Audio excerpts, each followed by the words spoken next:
बात करें, हमारा ये कार्यक्रम लाइव है और YouTube पर कोई भी कभी भी कहीं भी देख सकता है।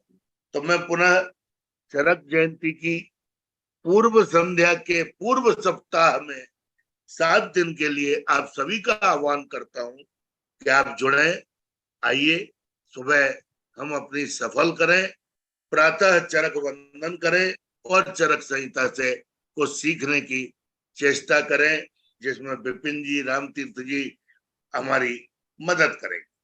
मैं राम तीर्थ जी का सादर स्वागत करता हूं।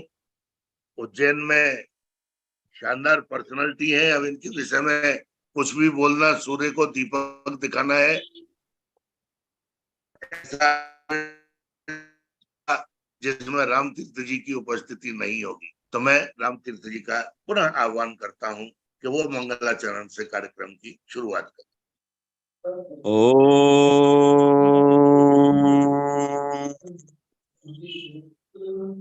पातंजल महाभाष्य चरक प्रतिसंस्कृते मनोवाक्काय दोषाण हरत्रेहि पतये नमः।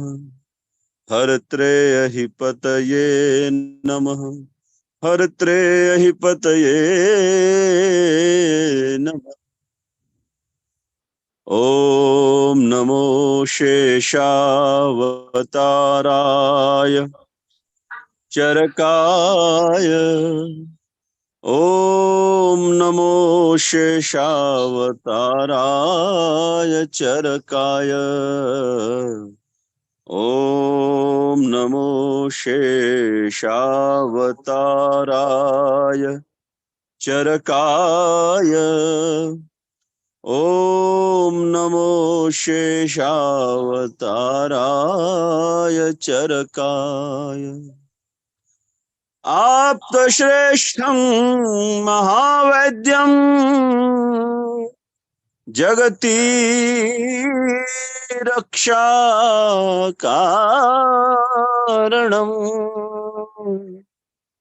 अनंतं रोगहन्तारम्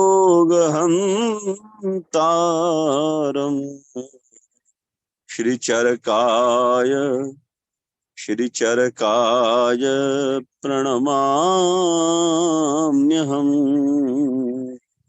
ओम नमो शेषावताराय चरकाय। ओम नमो शेषावताराय चरकाय। अष्टस्थान तंत्रकारं कायज्ञान प्रबोधकम् षट्पदार्थं च विज्ञाता श्रीचरकाय प्रणमाम्यहम्। श्रीचरकाय प्रणमाम्यहम्। ओम नमो ओम नमो ओम नमो ओम नमो शेषावताराय चरकाय। ओम नमो शेषावताराय चरकाय। ज्ञाता त्रिसूत्रदण्डं च पंच पंचकमेव च शारीरं च विमानज्ञं शारीरं च विमानज्ञं चरकाय प्रणमाम्यहम्। चरकाय प्रणमाम्यहम्। ओम नमो ओम नमो ओम नमो ओम नमो शेषावताराय चरकाय। ॐ नमो शेषावताराय चरकाय विकारो धातु वैषम्यं साम्यं प्रकृतिरुच्यते तम आरोग्य प्रदायकं शरकाय प्रणमाम्यहम् चरकाय प्रणमाम्यहम् ॐ नमो शेषावताराय चरकाय ॐ नमो शेषावताराय चरकाय प्रकृति विकृति समवेतं स्वभावो परमज्ञ च त्रिकाष्टं पंचकर्मज्ञं त्रिकाष्टं पंचकर्मज्ञं चरकाय प्रणमाम्यहं चरकाय प्रणमाम्यहम् ॐ नमो शेषावताराय चरकाय ॐ नमो शेषावताराय चरकाय ब्रह्मा विष्णु महेशाः वैद्यो नारायणो हरि उपधारहितो हे चरकः उपधारहितो हे चरकः हे भवन्तं प्रणमाम्यहं भवन्तं प्रणमाम्यहम् ॐ नमो ॐ नमो ॐ नमो ॐ नमो शेषावताराय चरकाय ॐ नमो शेषावताराय चरकाय। बोले महर्षि चरक की जय हो, महर्षि चरक की जय हो, महर्षि चरक की धन्यवाद, बहुत बहुत धन्यवाद। प्रणमामि आचार्य, प्रणाम प्रणाम। हरिओम हरिओम। गुरु गोविंद दोनों खड़े काके लागू पाए। तो सबसे पहले गुरु वंदना हुई, जो हमारे महर्षि चरक थे, गुरु की वंदना। और इसी गुरु की वंदना के क्रम में हमें तो हमारे इष्ट हैं उन्हें भी भूलें ना। तो इसीलिए मैं आप सभी के बीच में ईश्वर वंदना की प्रस्तुति, जो हमारा रोज का एक संविधान है, उसमें आप लोगों की सहभागिता चाहूंगा।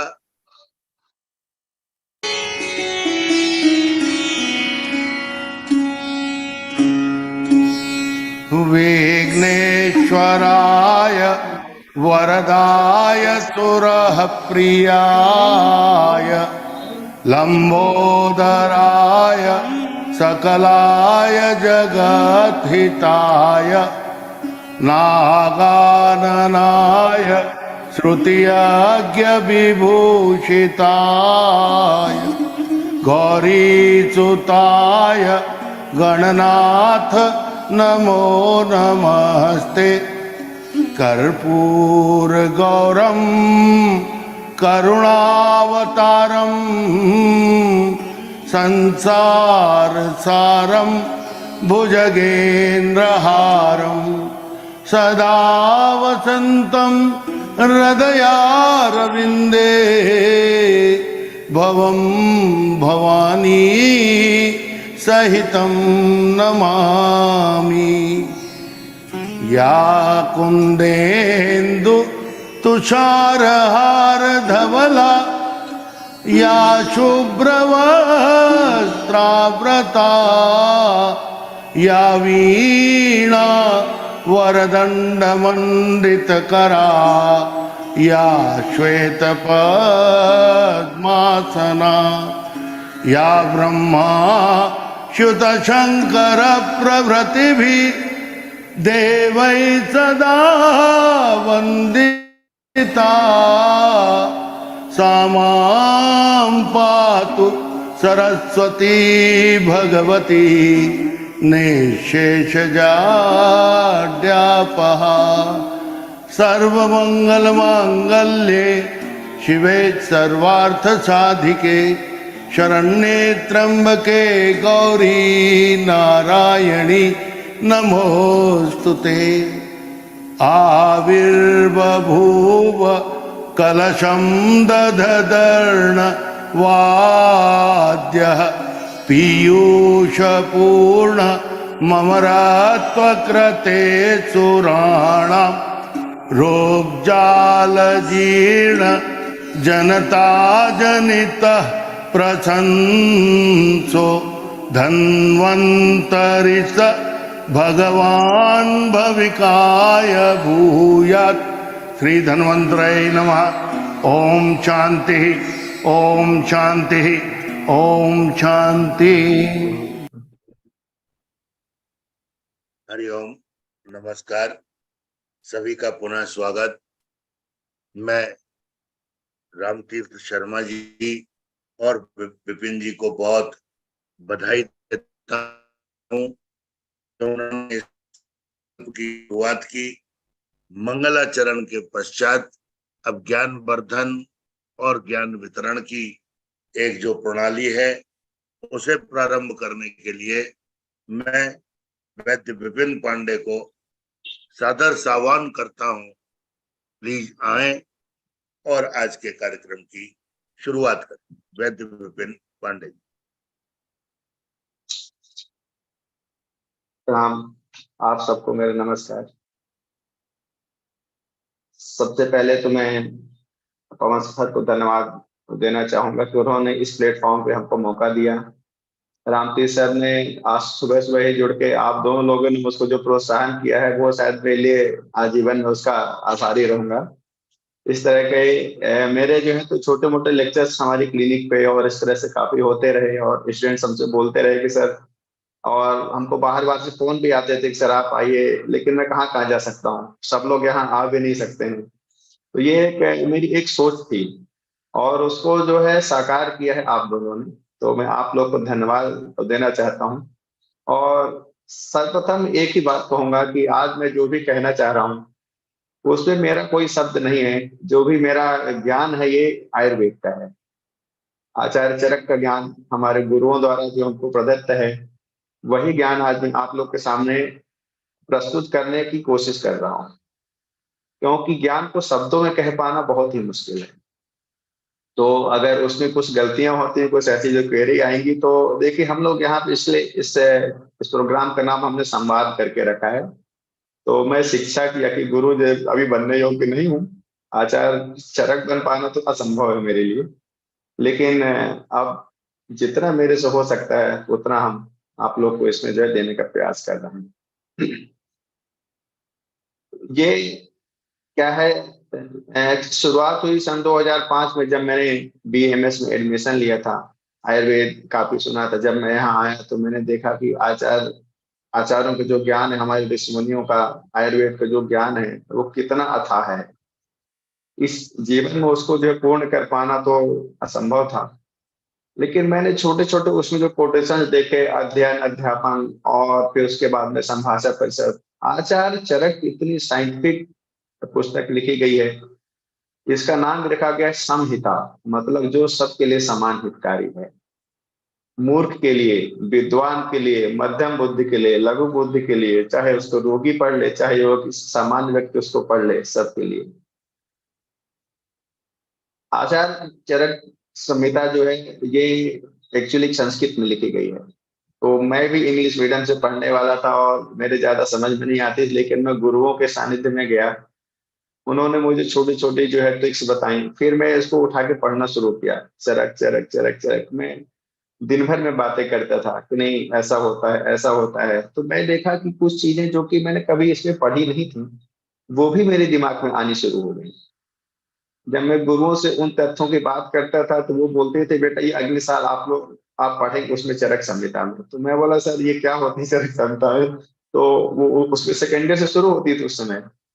तो जब मैं चरक लेके आया पहला 2 सर, अपन जब उसको खोलते थे चैप्टर, उसमें जब कोई सिद्धांत आता तो मैं उनसे डिस्कशन करता था कि सर इसमें और क्या हो सकता है, तो वो बोलते थे अगले चैप्टर में लिखा, लेकिन तुमको कैसे मालूम। तो ये मुझे समझ में नहीं आया, तब मुझे शायद ऐसा महसूस हुआ कि जब ये बात मैं आपको कहना इसलिए चाहता हूँ क्योंकि श्रद्धावान लभते ज्ञानम, जगह जगह आपने स्कूलों में कॉलेजों में देखा होगा कि जो लिखा, अगर आप में श्रद्धा है तो ज्ञान मिलना तय है। आप अपनी श्रद्धा बढ़ाइए। तो उसी श्रद्धा के क्रम में आज हमने ये क्लास रखी। मेरी जो है पवन सर से जब पहली मुलाकात हुई, उन्होंने देखा और ओके कर दिया कि बोले ठीक है आप हमारे प्लेटफॉर्म से करो। तो बहुत बड़ा सौभाग्य मिला मुझे। और आज इसमें काफी लोग अभी जुड़ रहे हैं। सुबह सुबह उठना भी पड़ा है। सर को खुद अभी जो है स्वास्थ्य खराब था, लेकिन फिर भी आज हमारे लिए 6 बजे उठ गए थे। बहुत आभारी हूँ। अब अपन चालू करते हैं। आज थोड़ा सा 5 मिनट ही शायद लेट हुआ है, लेकिन वो लेट नहीं, अपना जो राष्ट्रबंधन हुआ है, राष्ट्रगान हुआ है और ध्वजबंधन हुआ है, वो भी एक प्रोग्राम ही था। अब अपन चालू करते हैं। प्रैक्टिकल एस्पेक्ट ऑफ द चरक संहिता। हमने खूब पुस्तकें पढ़ी। पुस्तकस्तु या विद्या पर हस्तगतम धनम कार्य काले समुत्पन्न नशा विद्या न तद्धनम। हमारी पुस्तकों में लिखी हुई जो विद्या है और दूसरों के हाथ में गया हुआ धन कभी जब कार्य आता है तो वो, इसलिए हमको उन विद्याओं को बाहर निकालना है। तो इसी कार्यक्रम में आज हमने चालू किया। तो आज हम प्रैक्टिकल एस्पेक्ट की बात करेंगे, क्योंकि आप सबने चरक पढ़ के रखी है। कुछ लोग ऐसे हैं जो कि अभी चालू कर रहे हैं चरक पढ़ना, तो वो मेरे द्वारा अभी जो बताए हुए आपके जो तथ्य हैं उन पे आगे चल के हम समाचार पर परिषद भी करेंगे, सेमिनार्स ऑर्गेनाइज करेंगे। आज हम बात करते हैं चरक संहिता के पहले अध्याय, दीर्घ जीवती अध्याय की। दीर्घ जीवती अध्याय में दीर्घ जीवन की कामना की गई है। ये दीर्घ जीवन सिर्फ रोगियों के लिए नहीं है, ये वैद्यों के लिए भी है। क्योंकि जब तक आप खुद अपना दीर्घ जीवन नहीं बनाएंगे तो लंबे समय तक कैसे प्रैक्टिस करेंगे। बहुत साइंटिफिक ढंग से आचार्य चरक ने इस संहिता को लिखा है। यह तो आप लोग उसका उत्पत्ति क्रम तो आप सब जानते होंगे। महर्षि आत्रेय ने उपदेश दिया, अग्निवेश तंत्र बना, उसके बाद इन्होंने संस्कार करके उसको युग के अनुरूप कैसा उसको एक वैद्य को चाहिए। फिर ये संहिता लिखते समय उन्होंने लिखा कि ये शास्त्र में लघु बुद्धि वालों के लिए लिख रहा हूँ। मतलब हम जैसे लघु बुद्धि वाले आगे चल के जो समय आए तो उसमें इसको देख देख के कुछ कर सकें, तो इस तरीके से लिखा है उन्होंने। चिकित्सा के लिए ये पुस्तक फेमस है। आपने पढ़ा होगा कि निदान के लिए माधव, सर्जरी के लिए सुश्रुत, चिकित्सा के लिए चरकस्तु लिखा है। चरक ही श्रेष्ठ है। तो कैसे उन्होंने एक प्लान किया कि दीर्घ जीवती अध्याय के दूसरे क्रम में उन्होंने ये अपामार्ग तंडुली अध्याय बताया है। अपामार्ग तंडुली देखिए, अभी दीर्घ जीवती अध्याय सूत्र स्थान का अध्याय है, तो उस सूत्र स्थान में सूत्र रूप में सब उन्होंने लिखना चालू किया है 30 अध्यायों में। तो स्टार्टिंग के जो अध्याय है फिर उन्होंने उसको सप्त चतुष्क में बांट दिया। भेषज, स्वस्थ, निर्देश, कल्पना, रोग, योजना, अन्नपान। इनको सिर्फ नाम नहीं दिया है, इनका बहुत बड़ा उद्देश्य है। आप ये देखेंगे कि स्टार्टिंग के जो 15-16 चैप्टर है, मैंने भेषज, स्वस्थ, निर्देश, कल्पना, ये 4 जो चतुष्क हैं, इसमें एक सामान्य बातें लिखी हैं जो कि सबको जानना चाहिए, समझना चाहिए और करना चाहिए। 17वें अध्याय से उन्होंने चिकित्सक के लिए, एक आयुर्वेद के चिकित्सक को क्या पढ़ना चाहिए, क्या कर्म करना चाहिए, कैसे डायग्नोसिस करना चाहिए, वहां से शुरू किया है। लेकिन उसके स्टार्टिंग के जो 16 अध्याय हैं उनमें भी बहुत कम नहीं बताया, बहुत कुछ बता दिया है। देखिए कि पहले अध्याय में तो जो सामान्य चर्चाएं हुई, उसके बाद में उन्होंने जो दूसरा अध्याय चालू किया अपामार्ग तंडुली, तो उसमें जो है तो पंचकर्म में आपकी जो प्रयुक्त औषधियां हैं उनका वर्णन किया है। लेकिन उसमें आपने देखा होगा कि यवागु का वर्णन आया। अभी एक वैद्य जो कि सिर्फ उसने पहला अध्याय ही पढ़ा है और अगले ही अध्याय में उन्होंने चिकित्सा के कुछ योग बताने शुरू किए। उसका उद्देश्य सिर्फ एक था कि आप कुछ तो चालू करें। तो जो यवागु है देखिए, उसमें लिखा है दीपनी पासने सूर्य प्रश्न ग्रहण के लिए, कि उसमें दिया घृत व्यापद में, तेल व्यापद में और विषम जल, ये सारे इसलिए दिए हैं। और ये सब खान पान से संबंधित आहार है। ये जवाबु एक आहार भी है, औषध भी है और उसको लेने से ज्यादा साइड इफेक्ट नहीं है। तो ये कि विद्यार्थी जब पढ़ना चालू करें तो कुछ न कुछ कर्म करना शुरू करें। गीता में भी यही कहा गया है कि बिना कर्म के कुछ नहीं मिलता। तो अगर कोई रोगी है, कोई वैद्य उसका ट्रीटमेंट कर रहा है, तो सपोर्टिव आप उसके सहयोग में ये सब तो चालू कर सकते हैं। इस तरह से आगे बढ़ते हुए उन्होंने वहां पे योगागु का वर्णन किया। वहीं पे देखिए युक्ति प्रमाण का वर्णन किया है। आप पूरा शास्त्र पढ़ लीजिए, लेकिन अगर आप युक्तिज्ञ वैद्य नहीं है तो आप कुछ नहीं कर सकते। थोड़ा बहुत आपने जो रट लिया है, जो देख लिया है, सुन लिया, वो कर सकते हैं, लेकिन नए कॉन्सेप्ट जैसे अभी अभी आया था 1-2 साल पहले कोविड, उसमें आपने देखा कि सभी ने हाथ खड़े कर दिए, लेकिन ऐसा नहीं है। उस वैद्य दिन रात हमारे देश विदेश के सभी चिकित्सक, सभी पैथियों के जो है चिकित्सक, वो सब लोग इसमें कुछ न कुछ करके कितने रोगियों की जान बचाए, उन्होंने टीकों की खोज की। ये सब है, मतलब कर्म आपको करते रहना है। उसके बाद में औषधियों का वर्णन आया, फिर स्वस्थ वृत्त आया, फिर ऋतुचर्या आई, फिर इंद्रियों का वर्णन आया, फिर सद्वृत्त का वर्णन आया, फिर वहां पे वैद्यों के गुण चालू किए। खुंडाक चतुष्पाद, महाचतुष्पाद, फिर आता त्रिश्रेष्णी अध्याय 3 ऐश्वर्य बताएंगे क्या होती है। फिर वात कला कली, वात की महानता बताई। पित्तम पंगु कफम पंगु सारंग घर ने कहा है, आचार्य चरक का भी यही कहना था कि वात ही है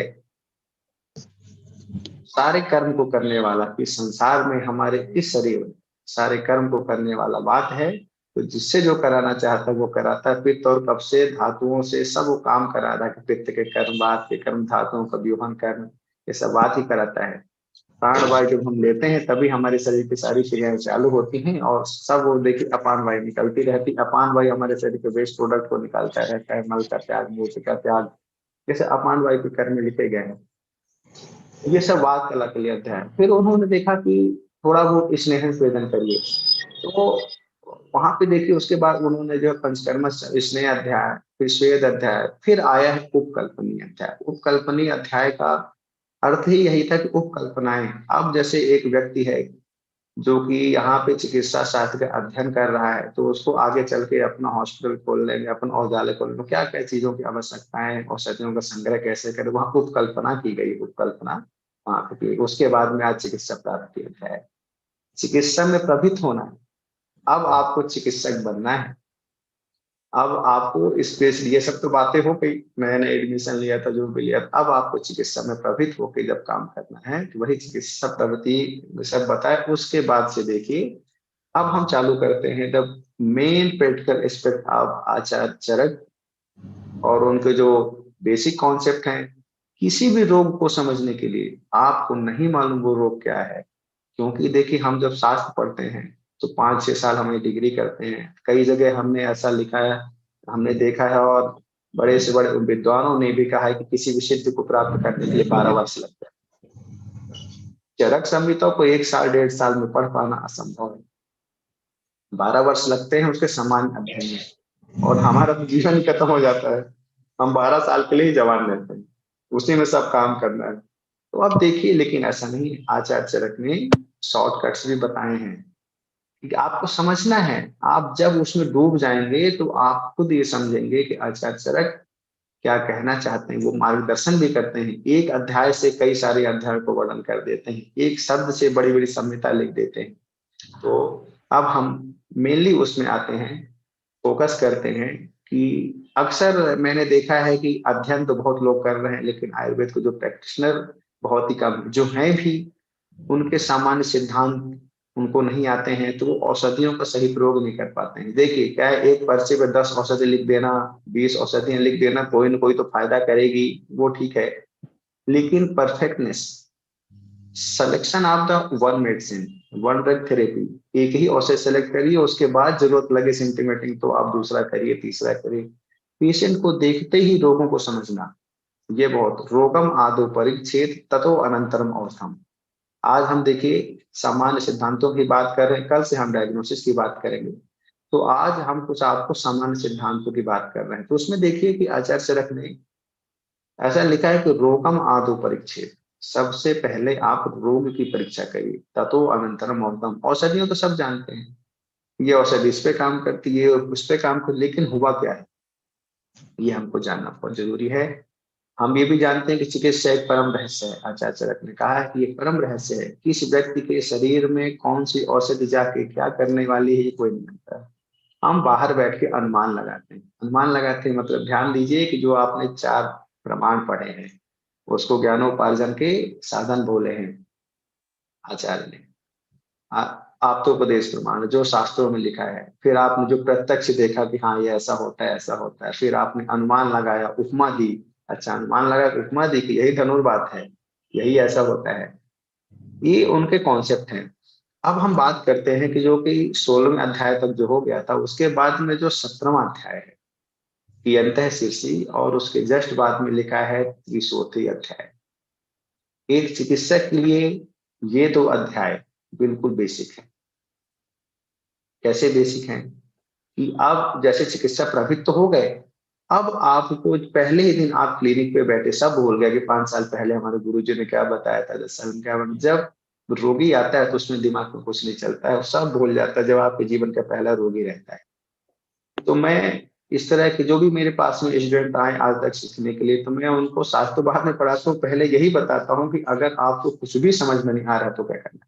और ये बात तो सही है, हम कितना भी ये कहते हैं कि नहीं हम सब समझ गए, असंभव हो। बड़ी बड़ी जांच होने के बाद भी डॉक्टर कहता है कि देखिए हम देखते हैं ऐसा, आपको हम प्रयास कर रहे हैं। क्यों कहता है ऐसा? भाई हम भगवान नहीं है।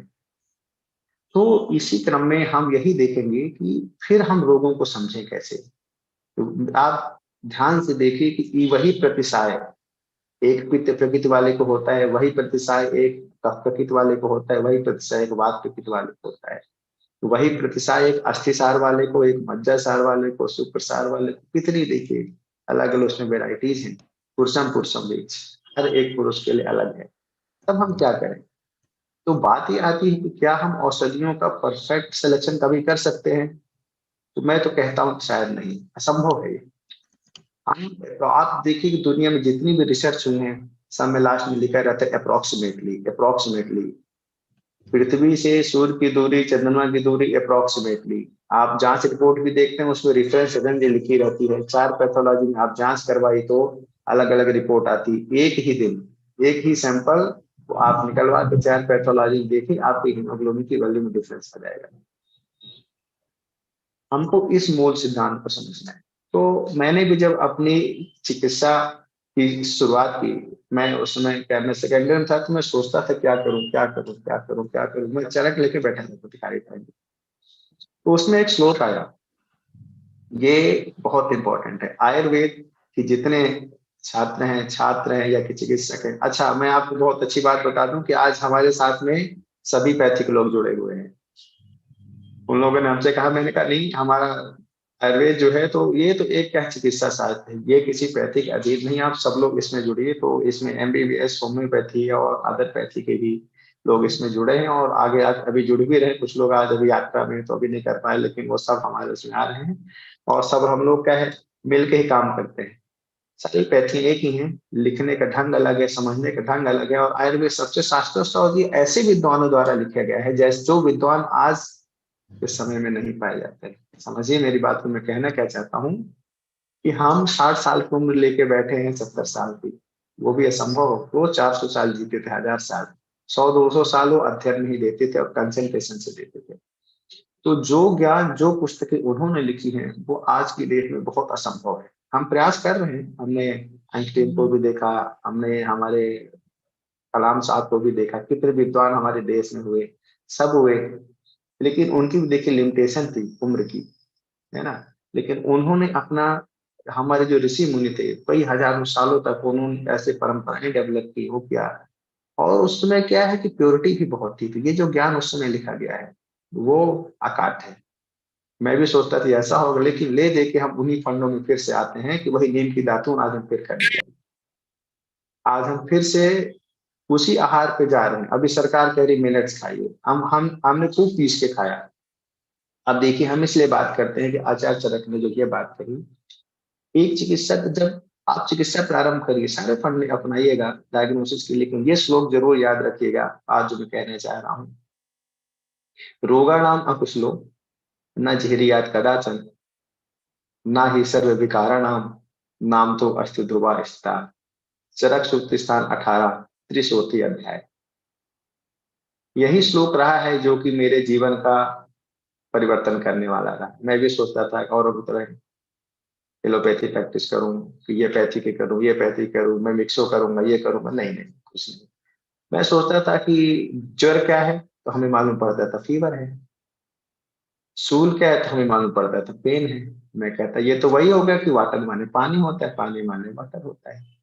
लेकिन पानी तो वो है जो हमारी प्यास बुझाता है, जिससे हम कपड़े धोते हैं, जिससे हम नहाते हैं, जिससे हमारा जीवन चल रहा है। बिना पानी के तो जीवन ही असंभव है। तो क्या पानी माने वाटर हो गया और वाटर माने पानी नहीं? ऐसे तो यही मैं चरक को खोलता रहता था। जब हम लोग उस फिर हमारे क्या जो श्रेष्ठ गुरु, आज मैं उनका धन्यवाद फिर से यहाँ पे देना चाहता हूँ कि जिन्होंने मुझको मार्गदर्शन किया आयुर्वेद की प्रैक्टिस में आने के लिए। और यही श्लोक था, ये जो श्लोक लेके मैं अपने गुरु के पास जाता था कि इसका अर्थ क्या हुआ, कि ये वही था कि विकारण नाम अकुशलो। अगर आप विकारों का नामकरण करने में अकुशल हैं, कितने रोग आते हैं। न झेरियात कदाचन, आपको घबराना नहीं है, मतलब आपको बुद्धि में कुछ भी मोह शोक नहीं लेके आना है। ना ही सर्व विकाराणाम नाम तो अस्ति ध्रुवा स्थिता, क्योंकि इस दुनिया में सभी रोगों का नामकरण करना असंभव है। देखिए मैं आपको वही कह रहा हूँ कि वही प्रतिसाय एक पित्त प्रकृति, अब ये जो प्रतिसाय एक कफज रोग है, एक पित्त प्रकृति वाले को हो गया, एक कफ प्रकृति वाले को हो गया। या फिर देखिए काल भी चेंज होता है, ऋतुएं चेंज होती हैं, देश चेंज होते हैं, कि हिमाचल प्रदेश में जुकाम हुआ है, कि अमेरिका में जुकाम हुआ है, कि भारत में हुआ है, कि राजस्थान में हुआ है, कि वर्षा ऋतु में हुआ है, कि शरद ऋतु में, कि हेमंत ऋतु में, कि बसंत ऋतु में। कितनी सारी वेरायटी है। तो क्या हम एक ही औषधि लेके बैठ जाएं? क्या हम एक ही डायग्नोसिस लेके बैठ जाएं? नहीं, ये एक फार्मूला है। मैथमेटिक्स में जैसे हमको फार्मूले हमारे जो हमारे बताते थे और टीचर्स एक फार्मूला देते थे, तो उसी फार्मूले को सेट कर करके कई सारे हमको एग्जांपल्स वो लोग सॉल्व कराते थे। फिर वो हमारा बीच में यूनिट टेस्ट देते थे, अलग अलग सवाल देते थे, और उसी फार्मूले को सेट करके हमको उसका आंसर लाना पड़ता था। आंसर भी नीचे लिख देते थे, यही आएगा, निकालो कैसे लाओगे। सारे स्टेप वो हमारे चेक करते थे किस किस स्टेप से जाना है। ठीक है, ये जो हमारी संहिताएं लिखी गई हैं, लिखा ही गया, ये लघु बुद्धि के लिए लिखा गया, और उत्कृष्ट बुद्धि वाला इसी संहिता से, इन्हीं योगों से हजारों लाखों करोड़ों कल्पनाएं करके युग के अनुरूप देश काल परिस्थितियों को देखते हुए अलग अलग चिकित्सा करेगा।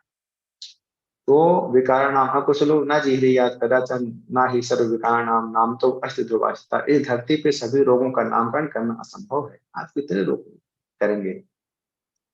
आपको घबराना नहीं। लेकिन जब घबराना नहीं है, फिर यही तो क्वेश्चन आता है कि आचार्य चरक ने ये कह दिया, तो अब मैं क्या करूं? आप तो कह के चले गए कि भाई ईमानदारी का पाठ करना है, तो मार्ग भी तो बताओ, ईश्वर ईश्वर में भक्ति रखो। तो उन्होंने फिर मार्ग भी बताया अगले ही श्लोक में। उसमें जो बताया है कि फिर हमको डायग्नोसिस कैसे करना है, हम फिर रोगों को समझे कैसे। तो हमको ऐसे ही समझना है कि वो रोग किस दोष से उत्पन्न होता है, किस स्थान में उत्पन्न हुआ है, किस धातु को दूषित कर रहा है। अगर हम इसको समझ गए, सम्मूर्छना समझ गए, संप्राप्ति समझ गए, और वो कौन सा दोष है, किस स्थान में है, क्या लक्षण, फिर उस व्यक्ति की प्रकृति क्या है, वो देश क्या है, काल क्या है, इसके अनुसार अगर हम सब इन सब चीजों से चालू करते हैं, तो हम कभी न जिहरियात प्रदर्शन, हमको कभी घबराना नहीं पड़ेगा। देखिए मैं बार बार फोकस करता हूँ चरक सूत्र स्थान 18, वही एक चिकित्सक का आधारभूत अध्याय है। आप उसको बार बार पढ़िए। कल ही मेरे एक जूनियर कह रहा था कि, और उसके अलावा जब मैं चिकित्सा की बात करता हूँ तो ज्वर चिकित्सा, रोग राट है, वो जो है रोगों का राजा है। और देखिए आपने पढ़ा भी होगा कि आचार्य चरक संहिता के बहुत सारे अध्याय खो गए थे, उसको जो है दिटबल ने पूरित किया था, तो कुछ अध्याय उनने लिखे, कुछ ने लिखो। और दिटबल जी ने ये स्वयं स्वीकार किया है कि आचार्य चरक जैसा लिख पाना उनके लिए असंभव था। उनको भी मोह प्राप्त हो गया था, बुद्धि भ्रम हो गया था। फिर शंकर जी की आराधना करने के बाद उनको दिव्य ज्ञान प्राप्त हुआ। जैसे तुलसीदास जी को ज्ञान प्राप्त हुआ तो उन्हें रामचरित मानस की रचना की, वैसे ही दिटबल जी को ज्ञान प्राप्त होता गया। और ये वही ज्ञान है जो कि पुस्तकों में नहीं, श्रद्धावान लोग पे ज्ञान है। जब तक आपकी श्रद्धा नहीं रहेगी तब तक आप उसको नहीं कर सकते हैं। तो यही ज्ञान रहता है।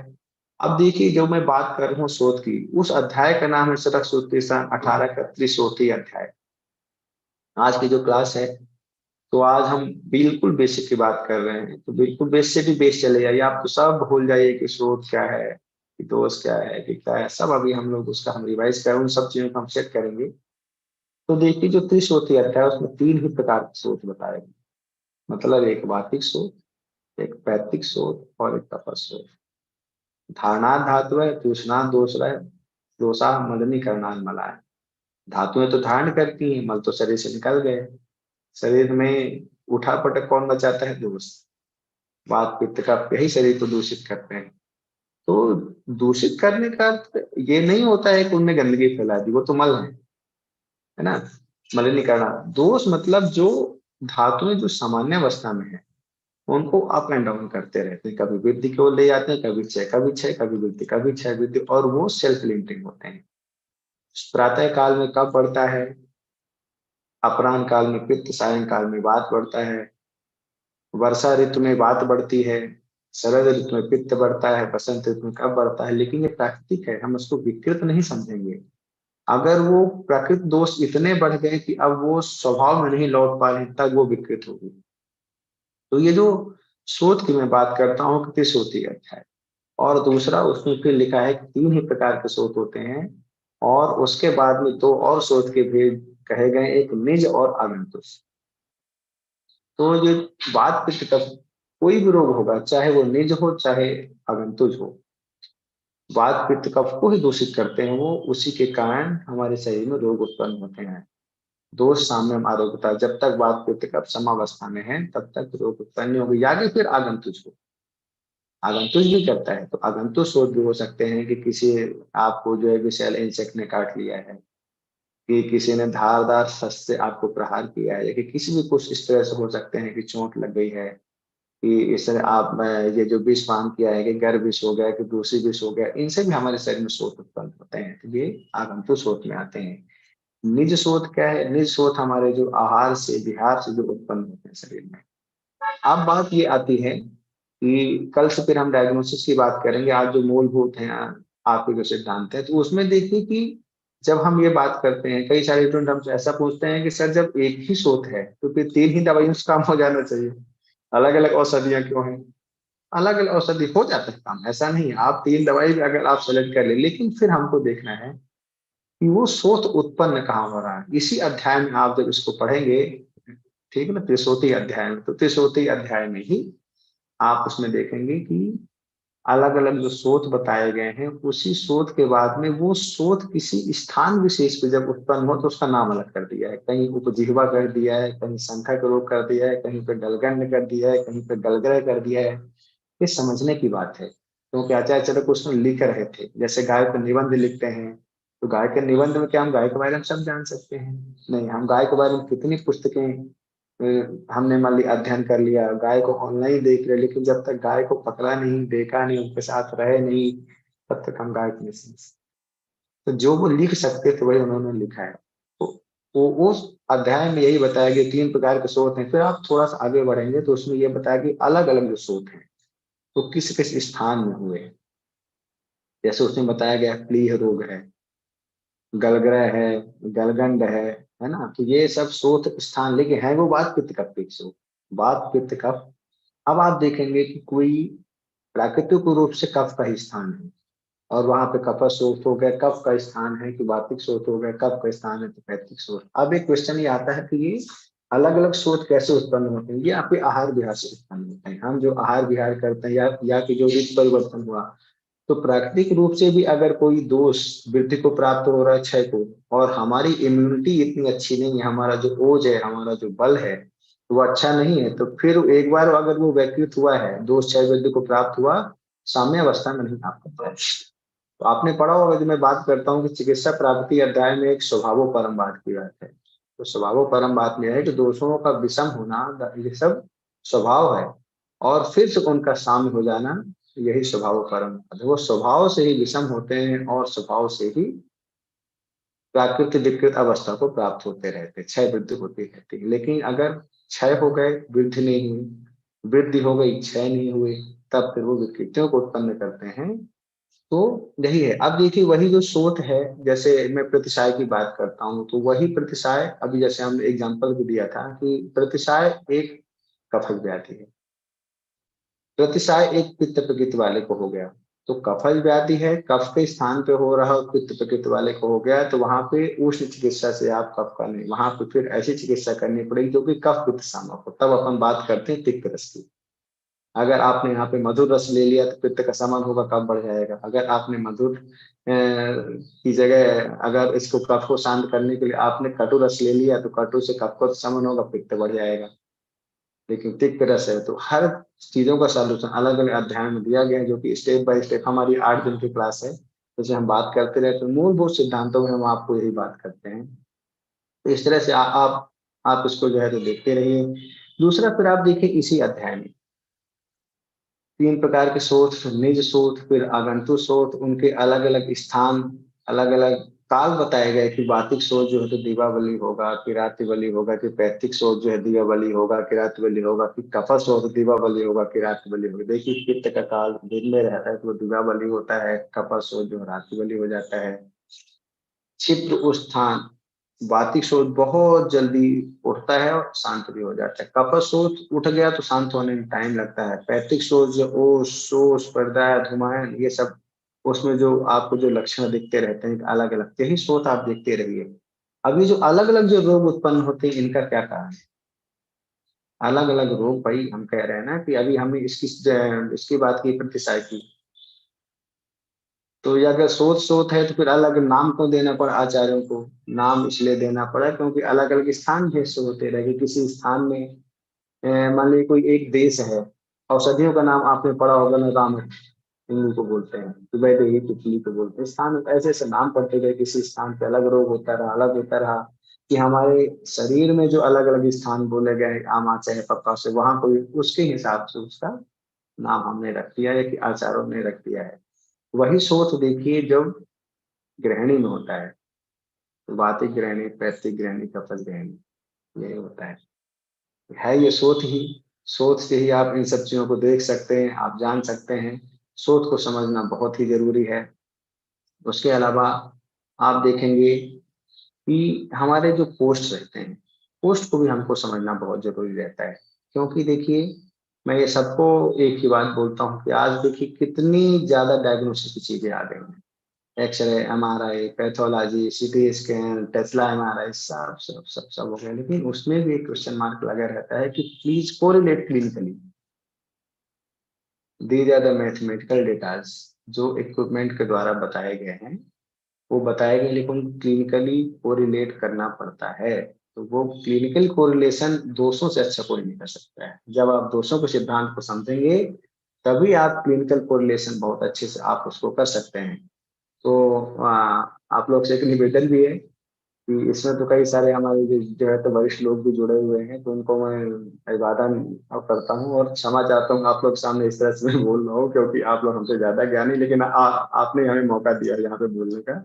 तो वात पित्त कफ के स्थान भेद, उनके गुण और उनके कर्म, इतना जरूर आप लोग जो पढ़ के रखिएगा तो मेरी बातें आपको समझ में आएंगी। मैं ये तो नहीं कहता हूँ कि मैं परफेक्ट हूँ, लेकिन जो भी किया है दोषों के आधार पे आचार्य चरक को ही अपना महान गुरु मानते हुए उन्हीं के सिद्धांत अपनाता हूँ, और अगर दूसरे संहिताओं को भी अपनाता हूँ तो उन्हीं के सिद्धांतों से जोड़ते हैं। तो वाजपेयी कप के स्थान भेद गुण कर्म इतना आप लोग देख लीजिए कि जिससे आगे आने वाली बहुत सारी ऐसी चीजें हैं जो कि हमारे गुरुओं ने हमें बताई हैं, आचार्य चरक ने, वो मैं आप लोगों के साथ में शेयर करूंगा। बहुत सारे एग्जांपल्स भी दूंगा, डायग्नोसिस कैसे बनाए। अब आचार्य चरक ने जब ये कहा कि घबराना नहीं है, किसी रोगों का नामकरण नहीं कर पा रहे, कोई पेशेंट आपके पास, घबराइए मत। आप उसको केवल देखिए कि किस दोष से है, किस स्थान पे है, कौन सी धातु दूषित हो रही है। अगर आप इतना समझ लें, आगे चल के हम कल बात करेंगे, अब समय भी हो रहा है, मात्र 10 मिनट और बचे हुए हैं, कि दोषों का पोस्ट से शाखा में गमन, शाखा से पोस्ट में गमन कैसे होता है, क्यों होता है, दोष वहां जाते ही क्यों है। दोष को तो काम ही है पूरे शरीर में विचल करना। कुपिता नामी दोषा नाम शरीर प्रधावतामृत संग खावे गुना आदि तत्व जाते। अच्छा सुश्रुत का श्लोक है, लेकिन बहुत अच्छा है। चरक और सुश्रुत, जिसने चरक पढ़ा सुश्रुत नहीं पढ़ी, और जिसने सुश्रुत पढ़ी और चरक नहीं पढ़ा वो कुछ नहीं कर सकता है। पढ़ा भले रहे पर दिमाग में वो भी रहना पड़ेगा आपको कि नहीं भाई अब ये मेडिसिन के काम नहीं, अब यहाँ सर्जरी कर, नहीं नहीं भाई यहाँ सर्जरी यहाँ मेडिसिन नहीं, यहाँ अपन दोनों से कर सकते हैं, यहाँ हमको कुछ भी नहीं करना है। ये केस ही ऐसा है। आचार्य चरक के दो बेसिक सिद्धांत मैं आप लोगों को और बताना चाहता हूँ। योग मासाम तो योग विद्यात, देश काल उपपादितम पुरुषम पुरुषम भीतिसाग्यो भिषकोत्तमा। जो वैद्य योग अलग अलग योग बना के किस औषधि के योग को कहाँ जोड़ना है, क्या करना है, 10 औषधियां तो उसमें कौन सी 11वीं करनी है कि उसमें कुछ हटाना है, जो ये जानता है।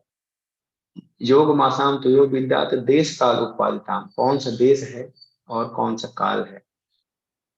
पुरुषम पुरुषम वृक्ष, और इन सब को जानने के बाद में जो हर एक व्यक्ति के, अब पुरुषम पुरुषम वृक्ष क्या है, मतलब उस पुरुष की प्रकृति क्या है, उसका कोष्ठ क्या है, उसका सार क्या है, उसका संघनन क्या है, उसकी जाति प्रसक्ता, कुल प्रसक्ता, देशानुपातनी, कालानुपातनी, वयो अनुपातनी, कितने सारे, इन सबको जानते हुए योग मासांतो योग विद्यात देश काल उपायतम पुरुषम पुरुषम व्यक्ति साव्य है। और इन सबको जानने के बाद में जो औषधियों को प्रयोग करता है, जो अपनी चिकित्सा करता है, वही श्रेष्ठ वैद्य होता है। ये आपको जानना है। कल हम एक बहुत ही अच्छी बात आपको बताएंगे, डायग्नोसिस कैसे करें। और सभी चिकित्सकों के लिए आज के लिए मेरा एक संदेश है, आप कभी रसायन चिकित्सा पढ़िए, रसायन चिकित्सा में एक जो आचार रसायन का वर्णन किया गया है, उसको आप लोग पढ़िएगा। सत्यवादिनम केवचनम नित्यम मध्यमैथुनाथ हिंसकम मनासम प्रशांतम प्रियवादिनम जब सोच परम धीरम दान नित्यम तपस्सनम देव गो ब्राह्मणाचार्य कुल वृद्धाचने रतम अनिशंस परम नित्यम नित्यम करुण वेदनम समजागरम स्वप्नम नित्यम शीलतासनम देश काल प्रमाणज्ञम युक्तज्ञम अनहंकृतम सत्ताचारम असंकीर्णम आध्यात्म प्रवणेन्द्र उपास्थान विद्यानाम आस्तिका नाम विदात्मन धर्म शास्त्र विद्या परम नित्य रसायन।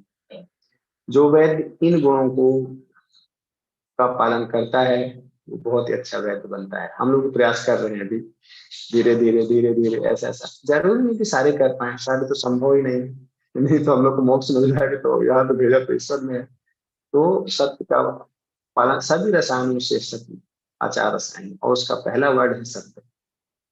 सत्यवादी, सत्य बोलना सीखिए, सत्य का साथ देना सीखिए, तो आप बहुत अच्छे वैद्य बनेंगे। और एक बहुत अच्छी उन्होंने आचार्य चरक एक बात और बोली है उसी रसायन चिकित्सा में भी, उन्होंने ये कहा है कि न अर्थार्थम अपि कामार्थम अतभूत दयाम प्रति वर्तते यत् चिकित्सायाम च सर्वम अतिवर्तते। अर्थात हमें अर्थ के लिए नहीं, धन कमाने के लिए, काम वासनाओं की पूर्ति के लिए नहीं, फोर व्हीलर लेना है, घर बनवाना है, अतभूत दयाम प्रति, केवल प्राणी मात्र में दया की भावना को लेके वर्तते यत् चिकित्सायाम च सर्वम अतिवर्तते, तो ये भावना लेके चिकित्सा व्यवसाय में प्रवृत्त होता है, वो सबको पीछे छोड़ के आगे बढ़ जाता है। अगले ही वाक्य में उन्होंने लिखा है कुर्वते ये वृत्ति अर्थम चिकित्सा पर्ण वृत्तम ते हित्वा कांचनम राशि पांशु राशि उपादितम।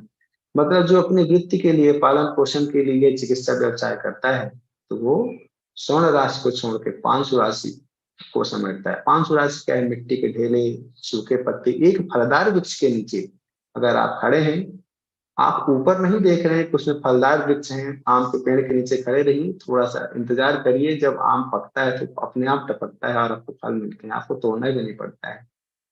लेकिन आप उस पेड़ के ऊपर लगे फल को नहीं देख रहे हैं। इस चिकित्सा शास्त्र में, आयुर्वेद शास्त्र में जो फल लगा उसको नहीं देख रहे हैं, उसको नीचे पड़े हुए मोहवश जो मिट्टी के ढेले और आम के सूखे पत्ते, आप उसको समेट समेट को बहुत पसंद चाहिए, वो भी उसकी जरूरत है, क्योंकि वो खेत नहीं होता, वो मिट्टी नहीं होती, वो पेड़ नहीं लगता।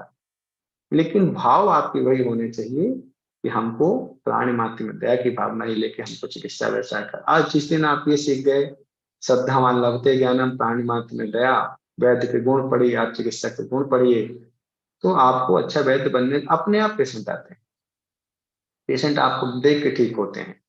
तो आज इस श्रृंखला में हमने यहाँ पे जो बेसिक सिद्धांत की बात की है, अभी बेसिक सिद्धांत और है, लेकिन शुरुआत कहाँ से करें, कैसे करें कि हमको ये कभी भी दौड़ा, तो मैं यही कहता हूँ चरक सूत्र 18 और उसके जस्ट पहले एक अध्याय और दिया है, मैं पहले उसको बताने वाला था लेकिन मैंने कहा बाद में बता दूं। एक्चुअली मुझे ऐसा लगता है कि आचार्य चरक को ऐसा लगा होगा कि चरक सूत्र 18 जो 30 अध्याय उसको 17वां पे रखना था और 17वें को 18 पे रखना था, लेकिन उन्होंने पहले 17वां रख दिया।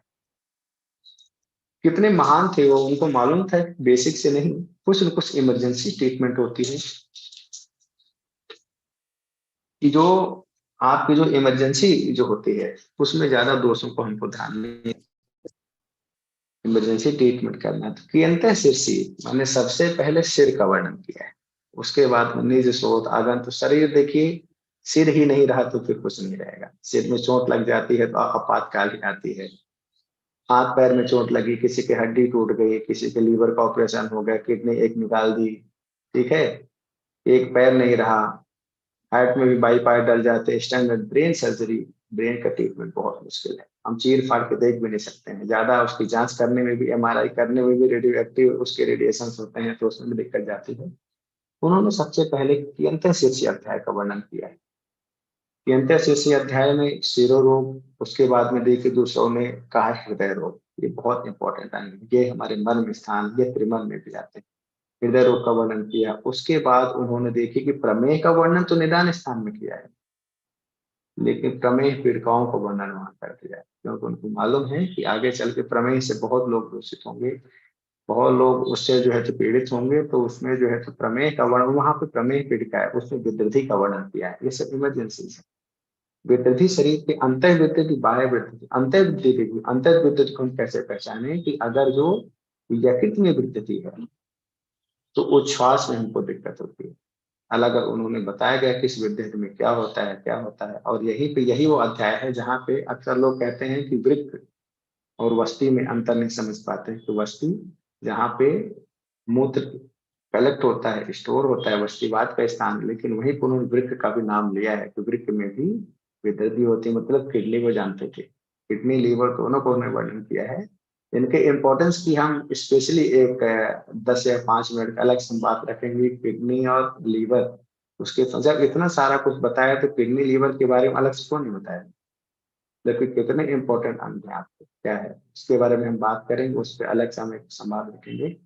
और कल के लिए, कल हम स्पेशली डायग्नोसिस की बात करेंगे, क्योंकि ये तो हम एक बेसिक सिद्धांत की बात कर ली है कि जब कोई नहीं आया, तो जब नहीं आया तो इसमें औषध प्रयोग क्या करना है, जब कोई रोग हमको समझ में नहीं आ रहा है तो हम औषध प्रयोग क्या करें, क्योंकि जो औषधियां लिखी वो तो रोगानुसार लिखी गई, जो रोगानुसार लिखी गई हैं यही हम आगे वाली क्लास में, तो कल और परसों 15 और 16 तारीख को पहले हम जो है डायग्नोसिस की बात करेंगे कि कैसे हम रोगों को समझें, क्या हम करें, कैसे हम फिर उसमें औषधियां कैसे सेलेक्ट करें, वो भी है, वो भी हम आपको बताएंगे औषधियां कैसे सेलेक्ट करें। और उसके बाद में अंतिम अध्याय में इमरजेंसी, कोई पेशेंट आया नहीं कि देखते ही, जो मैं आज पहली बात करता हूँ, जो कारण कुछ लोग देखते ही क्या औषधि देना है, क्या सेलेक्ट करना है, कितना फास्ट, अब जैसे सार परीक्षा, प्रकृति परीक्षा, अग्नि परीक्षा को, इनमें तो घंटों लग जाएंगे, तो क्या आपको ऐसा नहीं करना है, आपको फटाफट ट्रीटमेंट करना है। ये सब हमारे पढ़ने के लिए कि हम 5 साल 12 साल 12 साल हम डायग्नोसिस नहीं करेंगे, 12 मिनट भी नहीं मिलते, 2 मिनट में कभी कभी आपको औषध बतानी पड़ती है, तो हम इन सब बातों की हम चर्चा करते रहेंगे। और आज के लिए मैं आप लोग से अब धन्यवाद चाहता हूँ, और आज की सभा यहीं पे हम समाप्त करते हैं। और doctor Pawan sir, doctor Ramtej Sharma sir, Acharya Charak और हमारे सभी गुरुओं का और सभी श्रोताओं का मैं बहुत बहुत धन्यवाद अदा करना चाहता हूँ, सुबह से होते हैं। और आचार्य चरक की सीरीज में आप सबने हमारा साथ दिया है, हमारा प्रोत्साहन किया है। आगे हम मिलते हैं कल ठीक 7 बजे।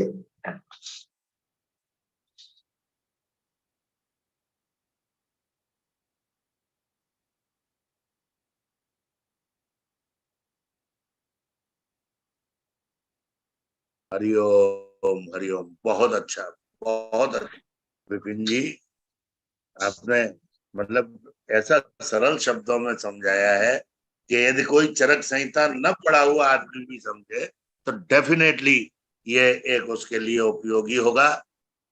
मैं आपकी टीम, आपको सबसे पहले तो आपको इस प्रेरणा के लिए बधाई देता हूं और इस वक्तव्य के लिए बधाई देता हूं कि आपने बड़े सरल शब्दों में और चरक के गुण रहस्यों का जो प्रतिपादन आज से शुरू किया है, मैं मानता हूं कि ये समाज के लिए बहुत उपयोगी होगा।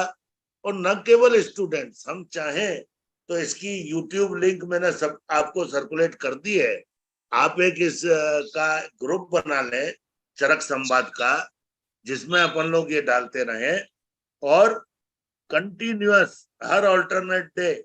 मैं तो सोच रहा था कि मेरी 900 वेबिनार धन्वंतरी जयंती को 1000 होंगी, लेकिन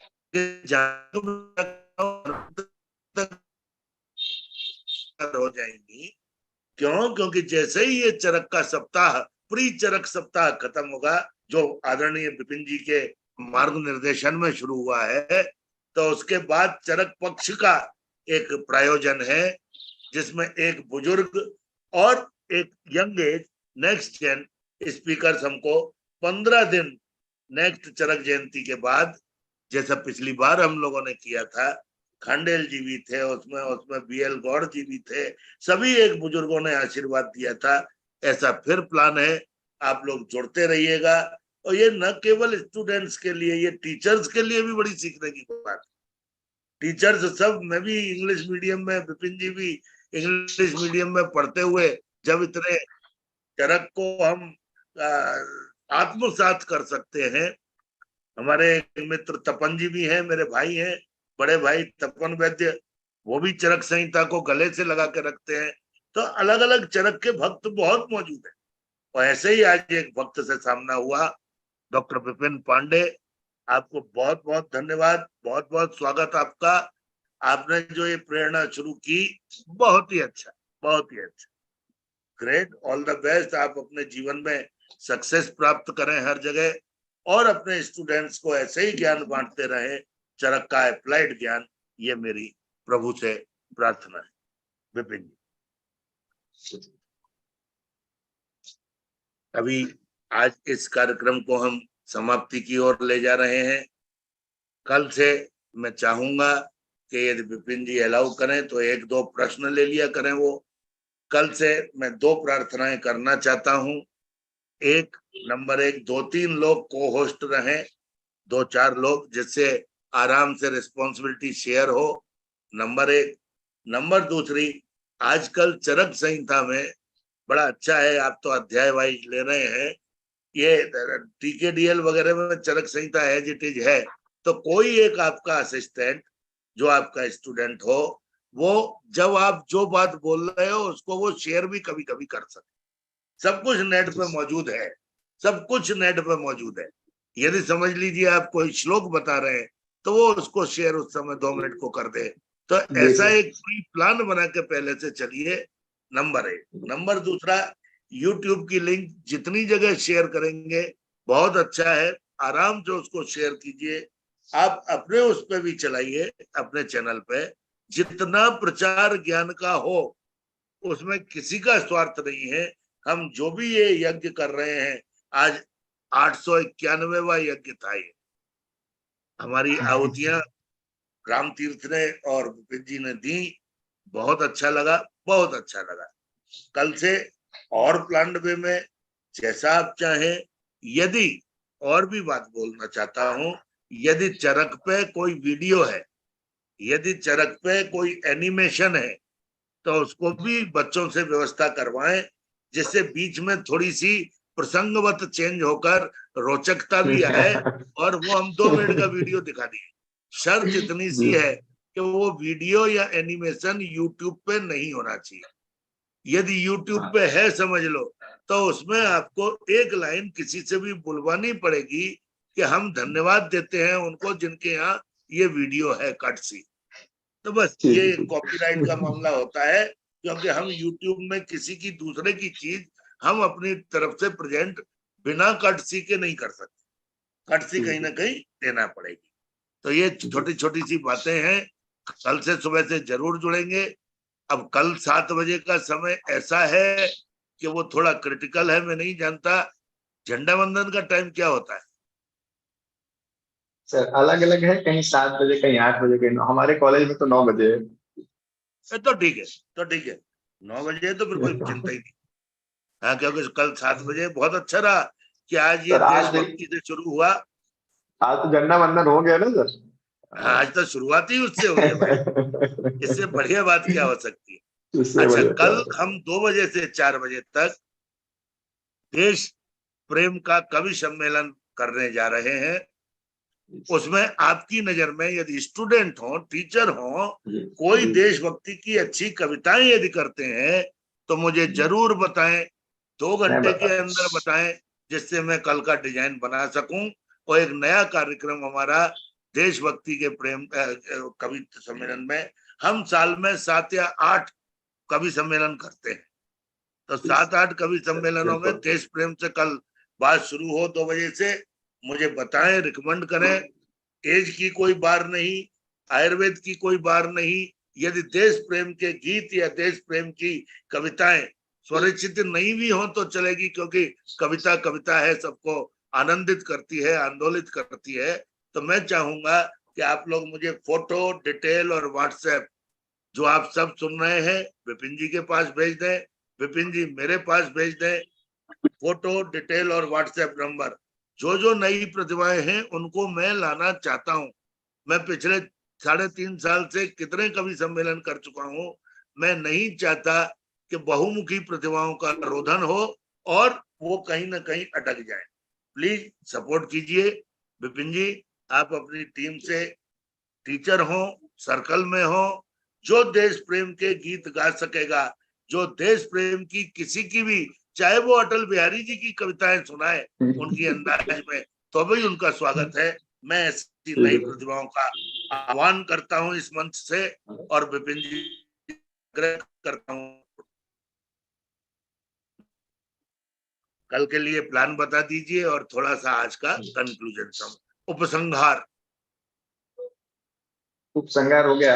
मैं तो लगभग कर चुका हूँ। आज आपको मैंने जो बेसिक कॉन्सेप्ट बताए हैं, और कल के लिए वही है कि एग्जैक्ट डायग्नोसिस वो भी करना जरूरी रहता है कि कुछ चीजें, जैसे हमने आप्तोपदेश पढ़ के रखी और प्रत्यक्ष, तो आप्तोपदेश में तो फिक्स रहता है ये यही होगा, ये यही होगा, वो भी हम आपको बताएंगे।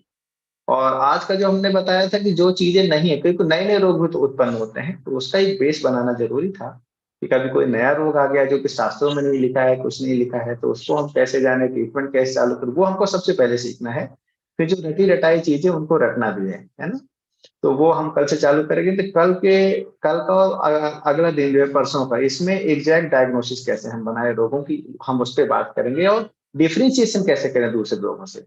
एक रोग हो सकता है कि साथ में दो रोग हो सकते हैं, कि एक ही रोग के दो लक्षण हो सकते हैं, और एक ही लक्षण कई सारे रोगों के हो सकते हैं।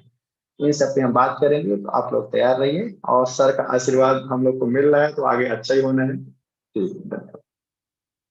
शुभमस्तु, शुभमस्तु, इति शुभम। हरि ओम।